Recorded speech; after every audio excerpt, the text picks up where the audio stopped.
नमस्कार दोस्तों। अग्रवाल युवा शाखा की तरफ से मैं भौतिक शेठ आप सबका अभिवादन करता हूं। बहुत ही अच्छा प्रयत्न किया है युवा शाखा की तरफ से, जो इस क्वारंटाइन के पीरियड में बहुत अच्छे अच्छे टॉपिक्स के ऊपर फेसबुक लाइव अभी कर रहे हैं। और आज मुझे सौभाग्य मिला है कि फेसबुक लाइव के द्वारा मैं आप लोगों से जुड़ूं।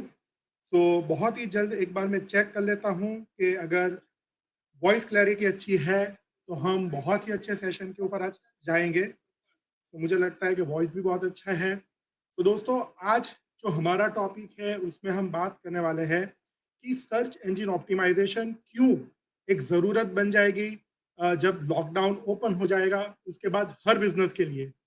चूँकि हम टेक्सटाइल सिटी सूरत को बिलॉन्ग करते हैं, हम डायमंड सिटी सूरत को बिलॉन्ग करते हैं। हमें पता है कि बहुत सारे मैन्युफैक्चरिंग हाउसेज़ हैं सूरत के अंदर, जो अलग-अलग तरह के कपड़े बनाते हैं, रेडीमेड गारमेंट्स बनाते हैं, या फिर अगर आप डायमंड की बात करो, तो यहाँ पर भी बहुत सारे ऐसे उद्योग हैं जो डायमंड से जुड़े हुए हैं। तो ऐसे वक़्त पर हमारे लिए एक बहुत बड़ी चैलेंज हो जाती है कि हम जैसे ही लॉकडाउन उठेगा, उसके बाद हम इस बिज़नेस को मार्केटिंग के द्वारा क्या कुछ पटरी पे ला सकते हैं।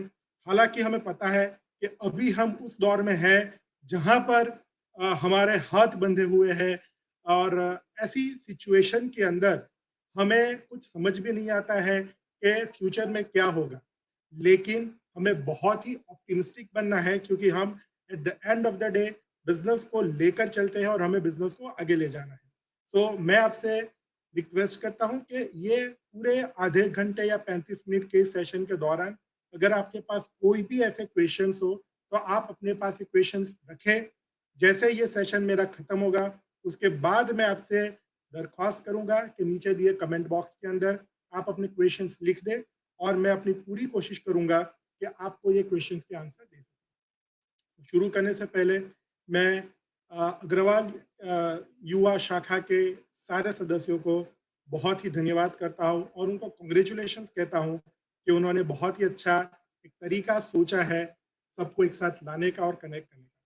सो चलिए जाते हैं आगे, हम देखते हैं कि आज के सेशन में हम क्या बातें करने वाले हैं। जैसे मैंने कहा, हम बातें करने वाले हैं सर्च इंजन ऑप्टिमाइजेशन के बारे में, जो आज के बिजनेस की एक ज़रूरत है। जैसे ये लॉकडाउन ओपन होगा, उसके बाद की एक बहुत ही बड़ी हमारी ज़रूरत है। चूँकि आज 22वाँ दिन है क्वारंटाइन का, हम लोग 22 दिनों से घर पर बैठे लॉकडाउन है, और अभी भी हमें लगभग 17-18 दिन और निकालने हैं। तो ऐसे टाइम पर हमें क्यों एसईओ की बात करनी है, क्यों एसईओ के बारे में सोचना है, वो हमें जानना बहुत ज़रूरी है। लेकिन ये जानने से पहले दोस्तों, थोड़ा ये भी समझ लेते हैं कि सर्च इंजन ऑप्टिमाइज़ेशन होता क्या है? क्योंकि search engine optimisation digital marketing का एक बहुत ही अच्छा प्लेटफ़ॉर्म, एक बहुत ही अच्छा एक भाग है। तो इसे कहा जाता है वेबसाइट को अलग-अलग सर्च इंजन के ऊपर अपने वेबसाइट को पहले लाना। मतलब जब भी आपकी बिज़नेस की वेबसाइट होती है, तो उसको कई सारे सर्च इंजन जैसे गूगल हो गया, या अगर हम बाकी के सर्च इंजन्स की बात करें, तो बिंग हो गया या डक डक गो हो गया। तो ऐसे सारे सर्च इंजन्स के ऊपर हम अपनी वेबसाइट को ऊपर ला सकते हैं, जिसको कहते हैं रिजल्ट पेज। तो जब भी कोई सर्च करता है ऐसे सर्च इंजन के ऊपर, वो स्वाभाविक तौर पर आपके कंपनी के नाम से सर्च कर सकता है। आप जिस तरह के प्रोडक्ट्स बनाते हैं या जिस तरीके के सर्विसेज ऑफर करते हैं, उसके संदर्भ में कुछ लिखकर सर्च कर सकता है। तो जब भी ऐसा सर्च किया जाता है, तब आपकी वेबसाइट अगर उस सर्च इंजन के पहले पेज के ऊपर नहीं आती है, तो स्वाभाविक तौर पर वो लोग आपकी वेबसाइट होते हुए भी आप तक शायद ना पहुंच पाए। सर्च इंजन ऑप्टिमाइजेशन का सबसे पहला ऑब्जेक्टिव ही दोस्तों ये रहता है कि हमारी वेबसाइट ऊपर आए, सर्च इंजन के पहले पेज तक आए, ताकि लोग हमारी वेबसाइट को देख सके, हमारे बिजनेस को जान सके, और इसी तरीके से धीरे धीरे जब उनको ज़रूरत हो, तो वो ज़्यादा से ज़्यादा हमारे बिजनेस को जानने के बाद वो हमसे आगे बिजनेस के लिए बात कर सके। तो पहले मैं थोड़ा सर्च इंजन के बारे में आपको बता दूं कि कौन-कौन से सर्च इंजन आपको पता है, या ग्लोबली कौन-कौन से सर्च इंजन बहुत ही उपयोग में आते हैं। हालाँकि मैं चाइना की बात मुझे करनी पड़ेगी, क्योंकि हम रातों-रात हमारे यहाँ से जितने भी बिज़नेसेस हैं जो चाइना के अंदर डील करते हैं, वो बंद तो नहीं कर देंगे। तो चाइना के अंदर भी सर्च इंजन है, जो उसका नाम है बाइडू। तो कई लोगों को पता है कि वहाँ पर वैसे तो गूगल चलता नहीं है, लेकिन बाइडू करके वहाँ पे सर्च इंजन है। हम अगर भारत की बात करें तो गूगल सबको पता है और सब यूज़ भी करते हैं। इसके अलावा बिंग जो माइक्रोसॉफ्ट का है उसे लोग यूज़ करते हैं। याहू जो बिंग की सर्विस यूज़ करता है तो लोग याहू भी कई बार यूज़ करते हैं। ग्लोबली इसके अलावा डक गो बहुत अच्छा चल रहा है तो लोग डक गो को भी अब यूज़ करने लगे हैं धीरे-धीरे। तो ये कुछ सर्च इंजन अगर आप रशिया में कल उठ के बिज़नेस करना चाहते हैं क्योंकि वहाँ पर भी हालत बहुत खस्ता है। लेकिन वहाँ पर भी बिज़नेस धीरे-धीरे इकोनॉमी को पटरी पे लाने के लिए बिज़नेस को ग्रो करना पड़ेगा। तो अगर आप वहाँ पर अपना बिज़नेस ले जाना चाहते हैं, तो वहाँ पर आपको यंडेक्स को लेकर चलना पड़ेगा। बहुत सारे लोग एक्सपोर्ट से जुड़े हुए हैं हमारे सूरत के अंदर, तो जहाँ पर हम एक्सपोर्ट की बात करते हैं, तो यहाँ पर भी हमें अपनी गाड़ी को पटरी पे लाना है या जहाँ जिस कंट्रीज़ के अंदर इम्पोर्ट किया जा रहा है, वहाँ पर भी उनको अपनी इकोनॉमी को पटरी पे लाना है। तो वहाँ पर भी कुछ सर्च इंजन बहुत यूज़ होते हैं। तो दोस्तों ये जितने भी सर्च इंजिन्स हैं, उसका एक बहुत ही इम्पोर्टेंट रोल होता है और ये रोल तभी होता है जब कोई बायर ऐसे सर्च इंजन पर जाकर हमारे जैसे प्रोडक्ट मैन्युफैक्चरर को ढूँढते हैं या हम कुछ किसी प्रकार की सर्विस अगर ऑफ़र करते हैं, जैसे एजुकेशन सर्विस हो गए, हेल्थ केयर सर्विस हो गए, तो ऐसी सर्विसेज़ को भी वो लोग ढूँढते हैं। तो जब इस प्रकार से ऐसी सर्विसेज़ को ढूँढा जाता है, तब जाकर वो हमारे बारे में जान सकते हैं, हमारे बिज़नेस के बारे में जान सकते हैं, हमारी कंपनी के बारे में जान सकते हैं। अभी तक हमने क्या-क्या सर्विसेज़ प्रोवाइड किया है, कैसा-कैसा बिज़नेस किया है, उस बारे में भी वो लोग जान सकते हैं। तो सर्च इंजन ऑप्टिमाइज़ेशन को हम एक दायरे में न बाँधकर इसको ग्लोबल पर्सपेक्टिव से हम सोच सकते हैं। मतलब हम ये नहीं सोचेंगे कि सर्च इंजन ऑप्टिमाइज़ेशन मतलब हमारी वेबसाइट को भारत के अंदर जो लोग सर्च करते हैं उन तक ही पहुँचाना है। लेकिन हमारा उद्देश्य हमेशा ये रहता है कि अगर हमारे बिज़नेस को ग्रो भी करना है, तो हम हमारे बिज़नेस को भारत के बाहर भी किसी भी देश में जहाँ हम टारगेट कर रहे हैं, वहाँ पर भी अगर कोई सर्च करता है, तो वो जब सर्च करे तब हमारी वेबसाइट उन तक पहुँचे। तो इसको सर्च इंजन ऑप्टिमाइज़ेशन कहा जाता है। सर्च इंजन ऑप्टिमाइज़ेशन दोस्तों डिजिटल मार्केटिंग का एक बहुत ही इम्पोर्टेंट पहलू है। ऐसे आप कह सकते हो कि डिजिटल मार्केटिंग की शुरुआत ही सर्च इंजन ऑप्टिमाइजेशन से हुई थी। ऐसा क्यों मैं कह रहा हूँ, उसके पीछे भी मैं आपको एक तर्क बता देता हूँ। सो हमें पता है कि गूगल आया था करीबन 97-98 के अंदर और उसके पहले जो सबसे पहली वेबसाइट बनी थी, वो बनी थी करीबन 91-92 के अंदर। तो जब गूगल आया, तब लोगों ने धीरे-धीरे लोगों ने समझा कि हाँ एक वेबसाइट का भी इम्पोर्टेंस होता है, क्योंकि लोगों के लिए बहुत ही आसान हो गया सर्च इंजन के थ्रू ऐसी वेबसाइट्स को ढूँढना। सो जब ग्लोबली बहुत सारे बिज़नेसेस ने अपनी वेबसाइट को बनाना शुरू किया, तो ऐसी वेबसाइट बनती गई और लोग उसको ढूँढने के लिए गूगल जैसे सर्च इंजन का सहारा लेते गए। हालाँकि इस दौरान बहुत और भी सर्च इंजिन्स आए थे, जैसे अल्टा विस्टा एक बहुत ही अच्छा सर्च इंजन हुआ करता था आज से करीबन 20-22 साल पहले, तो वो भी एक बहुत अच्छा सर्च इंजन था। याहू ने एक अच्छा रोल प्ले किया था। सो जब ऐसे लोगों ने सर्च करना शुरू किया, तब जाके ऐसे जो बिज़नेसेस थे जिनकी खुद की वेबसाइट हुआ करती थी, उनका बिज़नेस बढ़ने लगा। क्योंकि वो ऐसे लोगों तक पहुँचने लगे, जो ऐसे ही प्रोडक्ट मैन्युफैक्चरर को ढूँढ रहे थे, ऐसे ही सर्विस प्रोवाइडर को ढूँढ रहे थे। जब लोग हमें ढूँढते हैं और ऐसे वक़्त पर अगर हम उनके सामने आ जाते हैं, तो स्वाभाविक तौर पर हम नए कस्टमर्स बना सकते हैं। तो सर्च इंजन ऑप्टिमाइज़ेशन का इसका मतलब ये होता है कि हम ऐसे लोगों तक पहुँचते हैं, जिसका बायर इंटेंट बहुत ही स्ट्रॉन्ग होता है, जो आपकी प्रोडक्ट को सिर्फ़ इसलिए ढूँढता नहीं है क्योंकि वो फ्री बैठा है, लेकिन वो आपके जैसे बिज़नेस को या आपके जैसे प्रोडक्ट को इसलिए ढूँढता है क्योंकि उसका इंटेंट बहुत ज़्यादा है। इंटेंट बहुत ज़्यादा होने का मतलब है कि वो कहीं न कहीं आपके मैन्युफैक्चरिंग जो प्रोडक्ट है, ऐसी प्रोडक्ट्स को या जिस तरह की सर्विस ऑफर करे, ऐसी सर्विसेज़ को सच में ढूँढ रहा है। उसको उसकी सख्त ज़रूरत है, लेकिन उसे पता नहीं है कहाँ से लेना है, उसके पास कोई क्लू नहीं है, इसीलिए शायद वो सर्च इंजन का सहारा ले रहा है। तो इस तरीके से इंटरनेट के ऊपर एक शुरुआत हुई थी करीबन आज से 20-22 साल पहले, जब गूगल खास करके आया था। तो आजकल हम जब 2020 में सोशल मीडिया की बात करते हैं, तो ये तो मान लीजिए कि आज हम 2020 में बात कर रहे हैं और हम ये सर्च इंजन ऑप्टिमाइज़ेशन की जो मैं बात कर रहा हूँ, वो तो आज से 22 साल पहले की बात है। तो समझ लीजिए कि डिजिटल मार्केटिंग वर्ड शायद हमने आज सुना, हम लोगों ने आज इसको महसूस किया, इसकी इम्पोर्टेंस को महसूस किया, लेकिन हकीकत में तो ये बात हो गई थी करीबन आज से 22 साल पहले, जहाँ पर डिजिटल मार्केटिंग ही शुरुआत की थी सर्च इंजिन्स ने। तो तब से लेकर आज तक बहुत सारी वेबसाइट्स बन गई। ऐसी-ऐसी कंपनियों ने वेबसाइट भी बनाई जो पहले वेबसाइट रखते नहीं थे। एक अंदाज़न मैं आपको बताऊँ, तो गूगल के डेटाबेस में करीबन 10 ट्रिलियन वेब पेजेज़ आज भी हैं। तो जब आप सोचते हो 10 ट्रिलियन वेब पेजेज़ होना, ये बहुत ही बड़ी बात है। और इतने सारे वेब पेजेज़ जो बढ़ते ही जा रहे हैं, बढ़ते ही जा रहे हैं, तो इसका मतलब ये भी होता है कि लोगों को अब एहसास होने लगा है कि website is a must. Website is a must का मतलब ये है दोस्तों कि जब आपको अपने बिज़नेस को वर्चुअल प्रेज़ेंस में लाना है, तो सोशल मीडिया आपका प्राइमरी ऑब्जेक्टिव नहीं होना चाहिए। आपकी खुद की वेबसाइट आपका प्राइमरी ऑब्जेक्टिव होना चाहिए, क्योंकि आपकी वेबसाइट ही आपकी वर्चुअल आइडेंटिटी बनता है, वो आपकी एक परमानेंट आइडेंटिटी बनता है और उससे भी बड़ी बात, वो आपकी खुद की आइडेंटिटी बनता है, ना कि किसी और प्लेटफ़ॉर्म पर बनाई हुई एक आइडेंटिटी। तो इस वजह से पिछले करीबन 20-22 सालों से लोगों ने सर्च इंजन का महत्व समझा है। उसकी वजह से वेबसाइट का महत्व समझा है और यही रीज़न है कि लोग एसईओ के द्वारा धीरे-धीरे अपनी वेबसाइट को ऑप्टिमाइज़ करवा कर भी ऊपर ला रहे हैं और जब ये वेबसाइट को ऊपर लाते हैं, तब जाके लोग धीरे-धीरे आपकी वेबसाइट पर आते हैं और आपको जानते हैं। तो ये होता है सर्च इंजन ऑप्टिमाइज़ेशन। हाँ, ये एक प्रक्रिया है दोस्तों।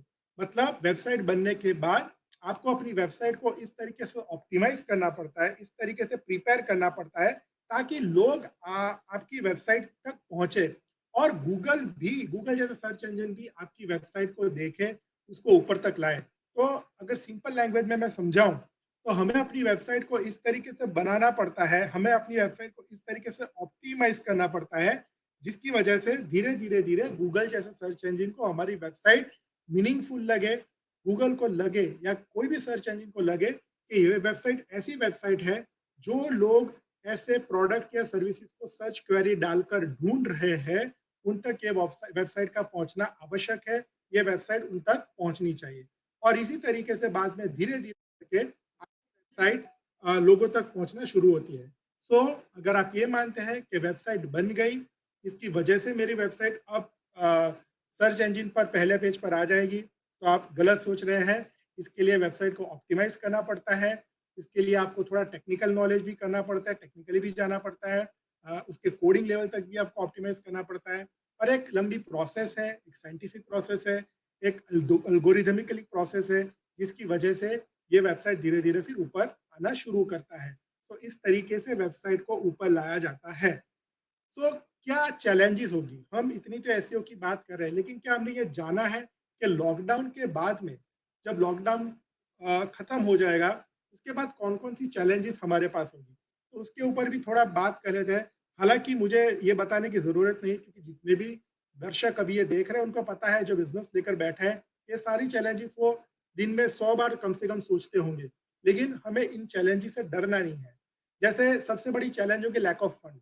हमें भी पता है कि गाड़ी पटरी पर आने में अभी और कई सारे महीने लग जाएँगे। तो एक फंड का इश्यू हो सकता है। हमारा जो बिज़नेस जो चल रहा है, उसकी जो लिक्विडिटी है, उसकी एक चैलेंज हमारे पास स्वाभाविक तौर पर होने वाली है। दूसरा, हम ये भी सोच सकते हैं कि नेशनल इकोनॉमी का डाउनफॉल हम देख सकते हैं। मतलब जहाँ पर हम पूरे कंट्री की बात करें, उसका इकोनॉमी भी हम डाउन कर सकते हैं। हमने अभी कुछ आंकड़े देखे हैं न्यूज़पेपर के अंदर कि जहाँ पे जीडीपी की बात करें कि इस साल के एंड तक भारत की जीडीपी काफ़ी गिरने के चांसेस हैं। हालाँकि ये भी हमें बहुत हताश करने वाले आंकड़े हैं। लेकिन ये भी हमें सोचना है कि ऐसी जीडीपी डाउन होने के बावजूद भी हमें अपने बिज़नेस को तो चलाना ही है। कुछ और चैलेंजेस ऐसे भी हैं कि हमारा मटीरियल डंप होगा। मतलब जैसे अचानक ही ये लॉकडाउन हो गया, तो हमारे पास बहुत सारा मटीरियल, हमारी बहुत सारी प्रोडक्ट जो चालू प्रोडक्शन हाउस में बन रही थी, वो ऐसी की ऐसी पड़ी होंगी, आपके गोडाउन में पड़ी होगी, आपकी फैक्ट्रीज़ में पड़ी होगी। तो सबसे पहला तो चैलेंज आपके लिए ये भी होगा कि आपकी वो जो प्रोडक्ट्स पड़ी हुई है, जो डंप्ड है, उसको कैसे निकाला जाए। ये एक बहुत बड़ा चैलेंज आपके लिए होगा जो जो मैन्युफैक्चरर्स है उनकी बात कर रहा हूँ। तो ये एक चैलेंज भी है, ये भी आपको हमेशा सोचना पड़ेगा कि इसको मैं कैसे ले जाऊँ। और एक और चैलेंज है जो वर्कर्स के लिए है। हो सकता है कि कई वर्कर्स जो हमारे शहर को छोड़ के चले जाएँ, इनको वापस लौटने में भी काफ़ी दिन है। हमें नहीं पता है वो क्या सोच के गए, क्या सोच कर वापस आएँगे और जो मैन्युफैक्चरर्स है, उनको ये भी एक पता है कि वर्कर्स के बिना मैन्युफैक्चरिंग इम्पॉसिबल है। तो दोस्तों ये सारी चैलेंजेस हमारे पास पड़ी है, हमारे सामने है। लेकिन अब मेरा प्रश्न आप लोगों को ये भी है कि इस चैलेंजेस को हम क्या सोचना बंद कर सकते हैं? हम नहीं कर सकते। हमें इसको समझना है और इसके सॉल्यूशन के बारे में सोचना है। इसीलिए हमें इसके सॉल्यूशन के बारे में सोचने के लिए ही हमें ये देखना है कि हमारे पास कौन-कौन से ऑप्शंस अवेलेबल हैं। अब जब हम ऑप्शंस की बात करते हैं, तब हमें देखना पड़ेगा कि क्या हम मार्केटिंग के कुछ ऑप्शंस सोच सकते हैं। मार्केटिंग के ऑप्शंस का मतलब ये होता है कि क्या हम कोई ऐसे मार्केटिंग के एफर्ट्स कॉन्शियसली लगा सकते हैं जिससे हमारा जो ये चैलेंजेस है, अलग-अलग हमारे चैलेंजेस है, उससे हम उभर कर आ सकें। तो मैं यहाँ पर आईआईएम अहमदाबाद के अंदर एक लेक्चर जो लालू प्रसाद यादव, जो तब भारत के रेलवे मिनिस्टर थे, जो उन्होंने लेक्चर दिया था आईआईएम अहमदाबाद के अंदर, उसकी एक अंश मैं आपको सुनाना चाहूँगा, जो मुझे बहुत ही अच्छा लगता है, इतने सालों से मैं उसको अपने दिमाग में लेके चल रहा हूँ। उन्होंने तब एक बात कही थी कि बहुत सारी कंपनियाँ ऐसी होती है, जो जब घाटा चल रहा हो, जो नुकसान चल रहा हो, जब मंदी चल रही हो, तब वो मार्केटिंग नहीं करते, मतलब वो कॉस्ट कटिंग करते हैं। कॉस्ट कटिंग जब करते हैं, तो सबसे पहला काम करते हैं, वो अपना मार्केटिंग करना बंद कर देते हैं। आपको शायद पता होगा कि जब लालू प्रसाद यादव भी रेलवे मिनिस्टर बने थे, तब इंडियन रेलवे घाटे में चल रहा था और बहुत सालों से वो घाटे में ही चल रहा था। तब उन्होंने ये सोचा था कि अगर रेलवे को ऊपर लाना है, तो उसका जो एक मार्केटिंग का जो मनी फ्लो है, मतलब लोगों को रेलवे तक खींचने के लिए जो भी करना पड़े, वो उनको करना पड़ेगा। और उनकी ये जो बात थी, वो आईआईएम अहमदाबाद में जो उन्होंने कही थी, वो बाद में बहुत जगह पर रिपीट भी हुई और आज बहुत सारे बिज़नेसेस हैं, जो इनके एक मंत्र को लेकर चल रहे हैं कि जब आपका बिज़नेस प्रॉब्लम में हो, आप मंदी से जूझ रहे हो, तब आप जब कॉस्ट कटिंग की बात करते हो, तब आपको पहली तलवार अपने मार्केटिंग के बजट पर नहीं चलानी चाहिए। मार्केटिंग के बजट पर नहीं चलानी चाहिए का मतलब ये है कि आपको अपने मार्केटिंग के खर्चे रातों-रात बंद करने नहीं चाहिए। तो सबसे पहला आपके पास एक ऑप्शन अवेलेबल होगा कि आप अपने मार्केटिंग एफर्ट्स को कॉन्शियसली सोचना शुरू करें। हो सकता है कि आपने अभी तक बहुत ही फ्रीली अपना बिज़नेस का मार्केटिंग किया हो या आपने कभी इतना शायद सोचा भी ना हो कि मार्केटिंग करने की ज़रूरत है। लेकिन ये शायद एक मौका है जब आपको कॉन्शियस एफर्ट अपने मार्केटिंग के ऊपर लगाना पड़ेगा। दूसरा जो आपके पास ऑप्शन अवेलेबल है, वो है आपके कस्टमर के ट्रस्ट को जीतना। मैं क्यों ट्रस्ट की बात कर रहा हूँ, वो भी आप समझिए। क्योंकि जब हमने बात की कि पूरा नेशनल इकोनॉमी डाउन हो रहा है, लिक्विडिटी की प्रॉब्लम हो सकती है, फंड की प्रॉब्लम हो सकती है, तो हमारे बायर्स जो है, स्वाभाविक तौर पर उनसे भी ये प्रॉब्लम तो होना ही होना है, मतलब उनको भी मनी क्रंचेस का प्रॉब्लम होगा। तो यहाँ पर हमें उसके ट्रस्ट को जीतना है। शायद ये लॉकडाउन का जो पीरियड है, आज 22 दिन हो गए और हमें 17-18 दिन निकालने हैं। ऐसे वक़्त पर भी कई बिज़नेसेस ये सोच के चल रहे हैं कि हम कस्टमर को सिर्फ़ बेचने की बात करें। हमें ये भी समझना है कि कस्टमर को आप हर टाइम चौबीसों घंटे 365 डेज़ सिर्फ़ और सिर्फ़ प्रोडक्ट को बेचने की बात नहीं कर सकते। जब आप सिर्फ़ प्रोडक्ट को बेचने की बात करते हो, तब कस्टमर का एक जो एक थॉट प्रोसेस है, वो इस दिशा में भी जाता है कि ये कंपनी सिर्फ़ हमें बेचने की बात कर रहा है, सिर्फ़ वो हमसे पैसे लेने की बात कर रहा है, उसको और कोई बात हमसे करनी ही नहीं है। तो स्वाभाविक तौर पर आपके बिज़नेस के लिए एक दूसरा ऑप्शन अवेलेबल हो सकता है कि क्या आप अपने कस्टमर का ट्रस्ट वापस जीत सकते हैं? कैसे जीतना है, वो आपके बिज़नेस के ऊपर निर्भर करता है। लेकिन हाँ, आपको आपके कस्टमर का ट्रस्ट ज़रूर जीतना है, क्योंकि जब आप कस्टमर का ट्रस्ट जीतते हो, तभी आप ये महसूस करोगे कि आपका कस्टमर का जो नज़रिया होता है आपके बिज़नेस को देखने का, वो एकदम से बदल जाता है। तीसरा जो दोस्तों ऑप्शन अवेलेबल है, वो आपको है गोइंग डिजिटल। अगर आप एक ऐसी कंपनी हो जो टेक्सटाइल के लिए खास करके काम कर रहे हो या कोई कोई भी मैन्युफैक्चरिंग यूनिट चला रहे हो या बी टू बी बिजनेस के अंदर भी हो, अगर आपने ये सोचा है कि अभी तक आपको डिजिटल की ज़रूरत नहीं है, तो ये आपको गलतफहमी है।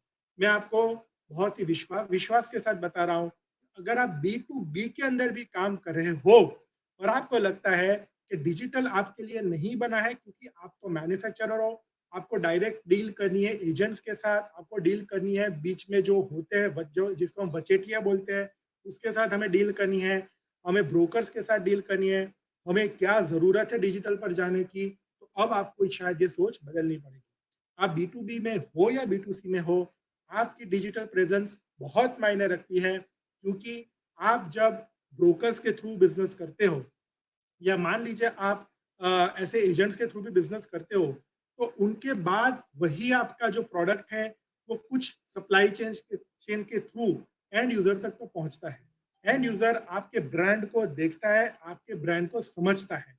जब आपका एंड यूजर आपके ब्रांड को देखता है, आपके ब्रांड को समझता है, और वही ब्रांड अगर वो जब इंटरनेट पर होता है तब उसको कहीं भी दिखाई नहीं देता है, इसका मतलब है कि ये आपकी एक गलती हो गई है कि आप अपने जो चैनल के अंत में बैठे हैं, जिसको हम एंड यूजर कहते हैं, उनको इम्प्रेस करने के लिए ब्रांडिंग के तौर पर भी आपने शायद इंटरनेट पर कुछ किया ही नहीं है।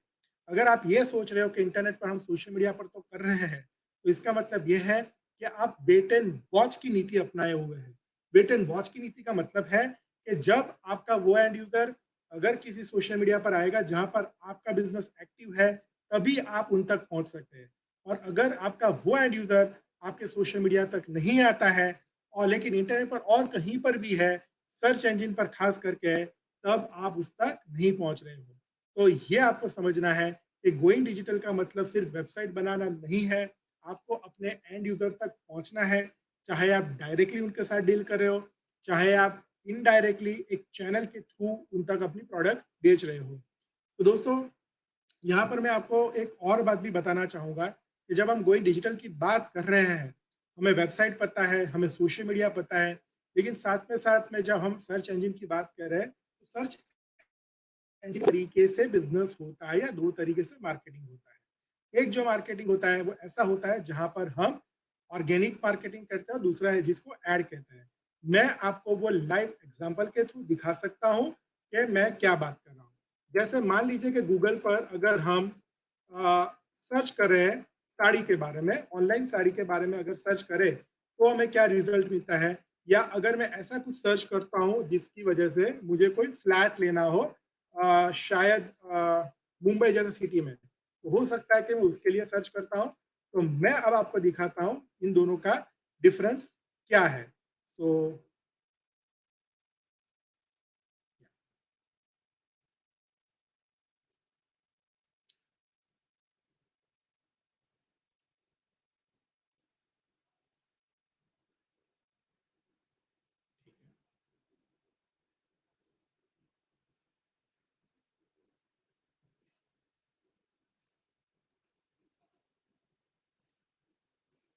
ओके दोस्तों, सो ये मैंने आपके सामने गूगल का सर्च किया है। मैंने सर्च किया है 2 BHK फ्लैट इन मुंबई। अब हालांकि 2 BHK flat in Mumbai search मैंने पहले साड़ी के लिए सर्च किया था, लेकिन हमें पता है कि अभी सारी ई कॉमर्स बंद है, तो सारी एड्स बंद है, कहीं पर भी कुछ ऐड नहीं दिख रही है।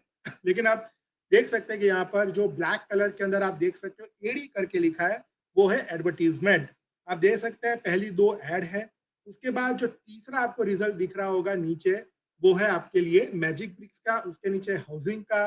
फिर धीरे धीरे जैसे आप नीचे चलते जाएंगे, अलग अलग वेबसाइट के रिजल्ट आपको देखना देख सकते हैं। लेकिन आपका मैं ध्यान ले जाना चाहता हूं यहाँ पर, एक ये है, ये जो पहले दो रिजल्ट है, मैं इसके ऊपर आपका ध्यान ले जाना चाहता हूँ। दोस्तों, ये है गूगल एड्स, जिसे कई लोग गूगल एडवर्ड्स के नाम से आज भी जानते हैं। गूगल एडवर्ड्स, जो पहले एडवर्ड्स कहा जाता था, अब उसको एड्स कहते हैं। तो ये होता है सर्च इंजन के ऊपर एडवर्टीजमेंट करना। जब भी कोई ऐसी सर्च क्वेरी डाली जाती है, जैसे यहाँ पे डाली गई है 2 BHK फ्लैट इन मुंबई, हाँ जी, इसको कहते हैं सर्च क्वेरी या कीवर्ड। ये जब डाला गया तब आपको यहाँ पे जो रिजल्ट दिख रहा है वो एडवर्टीजमेंट होता है। इसका मतलब कि मैं इन दोनों में से कोई भी रिजल्ट जो यहाँ पर है, पहला या दूसरा, मैं कहीं पर भी क्लिक करूंगा, अगर मैंने यहाँ पर मान लीजिए इसको मैं खोलता हूँ, मैंने इसके ऊपर क्लिक की, तो ये जो भी है वेबसाइट, उसकी वेबसाइट यहाँ पर ओपन हो जाएगी। और जब ये वेबसाइट ओपन हो जाती है, तो ये ठीक है, ये वेबसाइट ओपन हो गई। जैसे ही दोस्तों ये वेबसाइट ओपन हो गई, मतलब ये कंपनी ने जो बिड अमाउंट लगाया होगा, वो बिड अमाउंट गूगल को उसको पे करना पड़ता है। लेकिन यहीं पर में हम वापस बैक जाते हैं, वापस देखने की कोशिश करते हैं। अगर मैं यहाँ से ये वेबसाइट ओपन करता हूँ, ये एक वेबसाइट है, ठीक है, ये एक वेबसाइट को मैं ओपन करता हूँ यहाँ पर। अब मैं जो वेबसाइट ओपन कर रहा हूँ, ये वेबसाइट कोई एडवर्टीजमेंट नहीं थी, मतलब ये वेबसाइट ऑर्गेनिकली ऊपर आई है, सर्च इंजन ऑप्टिमाइजेशन की वजह से ये पहले पेज पर आई है, और हमने उसके ऊपर क्लिक किया है, कीवर्ड वही है। तो ये दो तरीके से रिजल्ट जनरेट होते हैं। खास करके दोस्तों, टेक्सटाइल इंडस्ट्री के अंदर मैक्सिमम पीपल जो spend money on the ads, क्योंकि उनको लगता है कि हमें प्रोडक्ट बेचनी है, इसलिए जब भी कोई सर्च करता है तो ऐड के थ्रू उनको हमारी प्रोडक्ट बेचनी चाहिए। मैं यहाँ पे बिल्कुल ये नहीं कह रहा हूँ कि आपको ऐड नहीं करनी चाहिए, आपको बेशक ऐड करनी चाहिए, लेकिन साथ ही साथ आपको ये भी समझना पड़ेगा कि जब आप ऐड करते हो, तो अब ऐड के साथ-साथ आपको अपना ऑर्गेनिक रिज़ल्ट भी बनाए रखना पड़ेगा। मतलब अगर आप अपना ऑर्गेनिक रिज़ल्ट नहीं बनाते हो, तब हो सकता है कि लोग आपकी वेबसाइट तक ना पहुँचे। मतलब जब तक आप ऐड कर रहे हो, तब तक आप सर्च इंजन पर आपकी प्रेज़ेंस है। जब आपने ऐड करना बंद कर दिया, तो स्वाभाविक तौर पर वहाँ पर आपकी प्रेज़ेंस चली जाएगी। तो आप पूरे टाइम तो स्वाभाविक तौर पर ऐड नहीं कर सकते हो। आपको कुछ अपना जो रिसोर्सेज़ है, उसको ऑर्गेनिकली भी ले जाना पड़ेगा। इसीलिए आपको एसईओ के लिए बहुत ही सीरियसली सोचना चाहिए। क्यों? क्यों सोचना चाहिए दोस्तों? ये भी थोड़ा डिस्कशन करते हैं क्यों सोचना चाहिए। सबसे पहला, आप जब एसईओ करते हो, इससे आपको एक कंटीन्यूअस ट्रैफ़िक मिलता है वेबसाइट के ऊपर। जब मैं ट्रैफ़िक की बात कर रहा हूँ, तो ये बहुत ज़रूरी हो जाता है कि लोग हमारी वेबसाइट पर कंटीन्यूअसली आते रहें, और उसके लिए शायद मैं पैसा ना भी खर्चूँ, तो भी लोग आते रहने चाहिए। अगर मैं पैसा खर्चता हूँ, मतलब मैं ऐड करता हूँ, तब लोग आएँगे, लेकिन जिस दिन मैंने ऐड बंद कर दी, तो लोग नहीं आएँगे, क्योंकि उनको मेरी कोई वेबसाइट दिखेगी नहीं। ऐड के लिए अगर आप बजट के बारे में भी सोच रहे हो, तो सिर्फ़ इंडिया के अंदर अगर आप अपनी वेबसाइट का ऐड करने जाओगे सर्च इंजन पर, तो स्वाभाविक तौर पर आपको वहाँ पर करीबन 20, 30 या 50,000 रुपए 1-1 महीने की ऐड के डालने पड़ते हैं। डिपेंड करता है आप कौन-सी इंडस्ट्री को बिलॉन्ग करते हो, कौन-सी कीवर्ड के ऊपर आप ऐड करना चाहते हो, उसका बिडिंग अमाउंट क्या होगा। लेकिन आपको अंदाज़न 10 से 50,000 रुपए लेकर महीने के लिए चलने ही पड़ेगा। लेकिन जब आप अपनी वेबसाइट को ऑर्गेनिकली वहाँ पर लाते हो, तो भी आपको एक कंटिन्यूअसली ट्रैफ़िक वेबसाइट पर आता रहेगा। तो ये सबसे पहला कारण है कि मुझे एक ऑर्गेनिक ट्रैफ़िक चाहिए। दूसरा कारण एसईओ करने का है कि मुझे ट्रैफ़िक लाने के लिए कोई पैसा खर्चा करना नहीं पड़ता। क्योंकि ये ऑर्गेनिक है, मैं अपनी तरीके से ला रहा हूँ, मैं ऑप्टिमाइज़ेशन के थ्रू पे ला रहा हूँ, तो उसके लिए मुझे कोई गूगल को पैसा देना नहीं पड़ता। तो ये भी एक दूसरा कारण हो जाता है कि मुझे एसईओ करना पड़ेगा, और जो मुझे एक कंटीन्यूअस ट्रैफ़िक लाता है, मुझे कोई पैसा नहीं देना पड़ता। लेकिन मैं यहाँ पर एक चीज़ आपको बता दूँ, पैसा नहीं देने का मतलब है, जब ऐसी वेबसाइट को अगर आप ऑप्टिमाइज़ खुद करते हो, मतलब आपकी बिज़नेस करता है, आप इन हाउस ऐसा ऑप्टिमाइज़ करते हो, तो हो सकता है कि उसके लिए आपने कोई एम्प्लॉयी रखा होगा, तो उसकी सैलरी आपका एक एक्सपेंस हो सकता है। अगर आपके पास इन हाउस ऐसा कुछ नहीं है, आपको खुद को भी नहीं आता है, या आपके पास ऐसा कोई इन हाउस एम्प्लॉयी नहीं है, तो आप किसी एजेंसी को ये काम करने के लिए देते हो। एजेंसी अपने महीने का एक एक कॉस्ट फाइनल करती है, जिसको आपको हर महीने पैसा देना होता है, जो आपकी वेबसाइट को इस तरीके से धीरे-धीरे ऊपर लाता है। वो आपका एक्सपेंस होता है। तो अगर मैं यहाँ पे बात कर रहा हूँ कि आपको पैसा नहीं खर्चना है, इसका मतलब ये नहीं है कि आपकी वेबसाइट ऑटोमैटिकली ऊपर आ जाएगी। या तो आपको इन हाउस भी वो करना पड़ेगा, या किसी एजेंसी के पास से करवाना पड़ेगा। वो आपका एक कॉस्ट ज़रूर होगा, लेकिन आप याद रखिएगा, आपका ये कॉस्ट आपकी ऐड के कॉस्ट से काफ़ी कम होता है। और तीसरा कारण होता है जो एसईओ का, वो होता है आपके चांसेस बढ़ जाते हैं ऑर्गेनिक कन्वर्जन्स के। ऑर्गेनिक कन्वर्जन का मतलब है, अगर आप प्रोडक्ट बेच रहे हो, अगर आप ई-कॉमर्स कंपनी हो, तो आप ऑर्गेनिकली भी आपकी प्रोडक्ट को बेच सकते हो। लोग आपकी प्रोडक्ट को कार्ट में रखकर कन्वर्जन के लिए जब प्रोडक्ट खरीदते हैं, तब तक जा सकते हैं। और दूसरा, अगर आप कोई सर्विस इंडस्ट्री में हो, तो वहाँ पर आप जो इंक्वायरी जनरेट करते हो, जिसे हम लीड जनरेशन कहते हैं, वो भी आप वहाँ से कर सकते हो। तो स्वाभाविक तौर पर आपको इसके लिए थोड़ा फोकस करना पड़ेगा अपनी वेबसाइट के नेविगेशन के ऊपर। वेबसाइट का नेविगेशन को मैं सिंप्लीफाई करता हूँ कि जब नॉर्मली कोई हमारी वेबसाइट पर आता है, तो वो जाता है हमारी वेबसाइट के होम पेज के ऊपर। होम पेज के ऊपर जाने के बाद वो हमें देखना होता है कि हम उसको वहाँ से लीड जनरेशन फॉर्म, मतलब इंक्वायरी फॉर्म तक कैसे ले जाए, या तो फिर प्रोडक्ट तक कैसे ले जाए, जिसकी वजह से वो हमारी वेबसाइट से या तो प्रोडक्ट खरीदे या इंक्वायरी छोड़ कर जाए। तो इस तरीके से हमें धीरे करके अपनी वेबसाइट को इस तरीके से नेविगेट करवाना होता है, जिसकी वजह से हम ऑर्गेनिक कन्वर्जन्स को ला सकें। तो ये 3 सबसे बड़े कारण हैं एसईओ को बहुत ही सीरियसली कंसीडर करने के, जो हर बिज़नेस को ज़रूरी हो जाता है आज की तारीख में कंसीडर करना। अब फाइनली हम थोड़ा ये भी डिस्कशन कर लेते हैं कि जब हम एसईओ की बात कर रहे हैं, तो उससे कन्वर्जन कैसे आता है, कन्वर्जन उससे किस तरीके से होता है। सबसे पहला, जैसे मैंने अभी कहा, आपको अपना वेबसाइट का नेविगेशन प्रॉपर मैनेज करना पड़ेगा, प्रॉपर्ली सेट करना पड़ेगा। अब प्रॉपर नेविगेशन सेट करने का मतलब ये होता है, ये किसका काम होता है? सबसे पहले जो आपकी वेबसाइट डेवलप कर रहा है, उसका शायद यहाँ पर रोल इतना ज़्यादा नहीं होता है, जितना आपके मार्केटिंग टीम का या आपके मार्केटिंग कंसल्टेंट का काम होता है। क्योंकि ये उनको पता होता है कि आपका कंज्यूमर का बिहेवियर क्या है, उसका सर्च बिहेवियर क्या है, उसको मद्देनज़र रखते हुए आप अपनी वेबसाइट का नेविगेशन, उसका फ्लो डिसाइड करते हो। तो ये बहुत ही इम्पोर्टेंट प्रोसेस होता है दोस्तों, जहाँ पर आप किसी को अपने होम पेज से धीरे-धीरे करके प्रोडक्ट, उसको जो चाहिए वो प्रोडक्ट के पेज पर ले जाओ, या तो फिर आप सर्विस इंडस्ट्री को बिलॉन्ग करते हो तो एक लीड जनरेशन, इंक्वायरी जनरेशन तक ले जाते हो। दूसरा यहाँ पर आप जो कर सकते हो, वो करना पड़ेगा एक कंटिन्यूस एफर्ट अपनी वेबसाइट को सर्च इंजन के टॉप के पेज पर लाने के लिए। तो ये भी याद रखना कि एक बार आपकी वेबसाइट टॉप पर आ जाती है, इसका मतलब ये नहीं होता कि आपकी वेबसाइट अब वहीं पर रहेगी। फ्लक्चुएशन आता रहता है। सो दोस्तों, सर्च इंजन ऑप्टिमाइजेशन एक कंटिन्यूअस प्रोसेस है। कंटिन्यूअस प्रोसेस का मतलब कि एक बार भी अगर आपकी website top of the search engine page पर आ जाती है, उसके बाद भी आपकी वेबसाइट को कंटिन्यूअसली आपको वहां पर रखना पड़ता है। इट्स अ कंटिन्यूअस प्रोसेस जो आपको करते रहना पड़ेगा। तीसरा जो आपको करना है, वो आपको टारगेट करना है रेलेवेंट कीवर्ड से। सो कीवर्ड आइडेंटिफिकेशन एक बहुत ही इंपॉर्टेंट पैरामीटर होता है एसईओ का। गलत कीवर्ड आइडेंटिफिकेशन से आपका रिजल्ट असर करता है। तो वो भी आपको देखना है कि कौन कौन से कीवर्ड पर आपको लाना है। जैसे अगर आप साड़ी बेच रहे हैं और अगर आप कहते हैं कि भाई मेरी वेबसाइट बन गई, अब कोई साड़ी लिखे तो मेरी वेबसाइट ऊपर आ जानी चाहिए। दोस्तों, ये नहीं पॉसिबल है, क्योंकि साड़ी एक बहुत ही जेनरिक कीवर्ड है और इस कीवर्ड का उपयोग बहुत सारी वेबसाइट बरसों से करते आ रहे हैं। तो आपकी उसके ऊपर रातों रात रिजल्ट नहीं आता है। आपको यहाँ पर एक प्रॉपर कीवर्ड रिसर्च करने की जरूरत पड़ती है, जिसके बाद आप डिसाइड कर सकते हो कि कौन से कीवर्ड के ऊपर हमारी वेबसाइट को ऑप्टिमाइज करना चाहिए।